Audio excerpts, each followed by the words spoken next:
सुप्रभात, मैं गीतांजलि लेके आई हूँ नॉन स्टॉप खबरें बाइन टाइम्स की ओर से।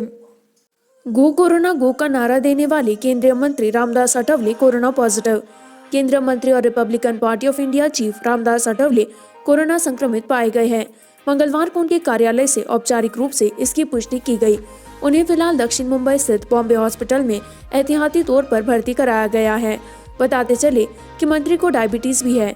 सोमवार को अठवले ने एक्ट्रेस पायल घोष को आरपीआई नेताओं की मौजूदगी में पार्टी में शामिल कराया था। बता दें, अठवले ने गो कोरोना गो का नारा दिया था, जो बाद में सोशल मीडिया सेंसेशन बन गया था। फिल्म पद्मावत का विरोध करने वालों पर दर्ज मुकदमे खत्म करेंगे। मंगलवार को राजपूत समाज के शस्त्र पूजन कार्यक्रम में मुख्यमंत्री शिवराज सिंह चौहान ने घोषणा की कि फिल्म पद्मावत का विरोध करने वालों पर दर्ज मुकदमे खत्म किए जाएंगे। उन्होंने कहा कि फिल्म में रानी पद्मावती का चित्रण गलत ढंग से किया गया था। फिल्म से समाज जन की भावनाएं काफी आहत हुई हैं।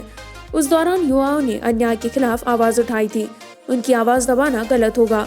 उनके खिलाफ दर्ज मुकदमे जल्दी खत्म किए जाएंगे। उन्होंने कहा कि फिल्म पद्मावत के प्रदर्शन पर प्रतिबंध लगाने वाला मध्य प्रदेश पहला राज्य था। रानी पद्मावती के जीवन को दर्शाने वाले प्रसंगों को पाठ्यक्रमों में शामिल किया जाएगा।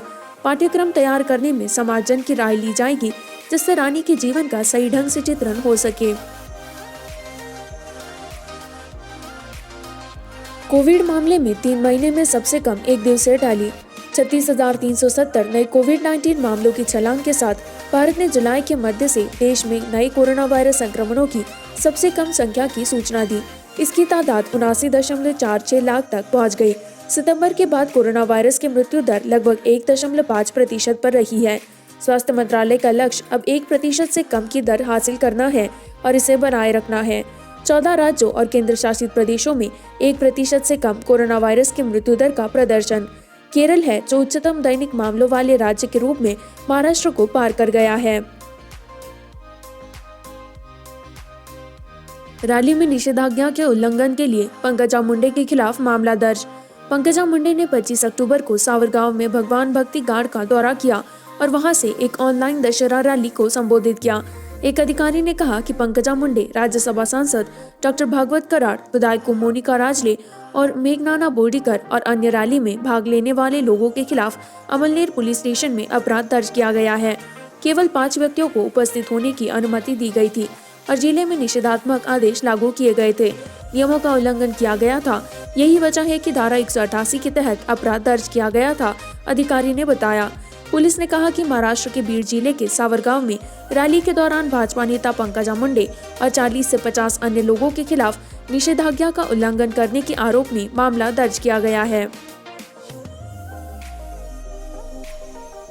राज्यसभा चुनाव में फंसा पेच, निर्दलीय प्रकाश बजाज के नामांकन ने बदला खेल। उत्तर प्रदेश में राज्यसभा चुनाव नामांकन के आखिरी दिन दिलचस्प मोड़ लेता दिखाई दिया।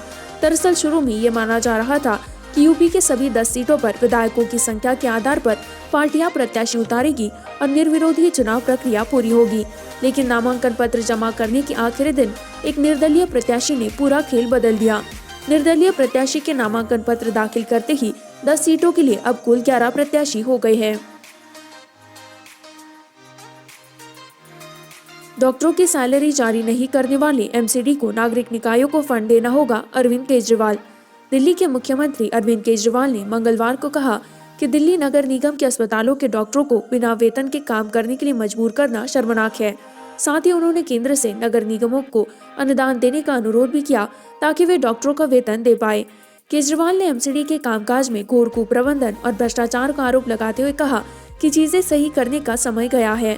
उन्होंने पूछा कि हम देख रहे हैं कि कई वर्षों से नगर निकाय अपने शिक्षकों, सफाई कर्मचारियों और डॉक्टरों को वेतन नहीं दे पा रही है। आखिर एमसीडी में फंड की कमी क्यों है? केजरीवाल ने कहा कि पूर्व सरकारों की तुलना में हमने एमसीडी को कई अधिक फंड दिए हैं, हमने बकाया से अधिक दिया है। केजरीवाल ने कहा कि डॉक्टरों के वेतन के मामले पर राजनीति नहीं की जानी चाहिए और उन्हें वेतन मिलना चाहिए। इसके लिए सभी को मिलकर प्रयास करना चाहिए। उन्होंने दावा किया कि केंद्र सरकार दिल्ली को छोड़कर देश के सभी नगर निगमों को अनुदान दे रही है। हार्ले डेविडसन और हीरो मोटरकॉर्प ने भारतीय बाजार के लिए एक नई साझेदारी की घोषणा। आइकॉनिक अमेरिकी मोटरसाइकिल निर्माता हार्ले डेविडसन और हीरो मोटरकॉर्प ने भारतीय बाजार के लिए एक नई साझेदारी की घोषणा की है। नई साझेदारी और वितरण समझौते के तहत hero motor Corp Harley Davidson मोटरसाइकिलों की बिक्री और सेवा करेगा और पुर्जों और उपकरणों की बिक्री करेगा। साथ ही ब्रांड अनन्य हार्ले डेविडसन डीलरों और हीरो के मौजूदा नेटवर्क के माध्यम से गियर और परिधान की सवारी करेगा। इसी के साथ मैं संवाददाता गीतांजलि आपसे विदा लेती हूँ। इसी तरह के नॉनस्टॉप खबरों को जारी रखने के लिए बाइन टाइम्स हिंदी को लाइक करें, सब्सक्राइब करें, शेयर करें।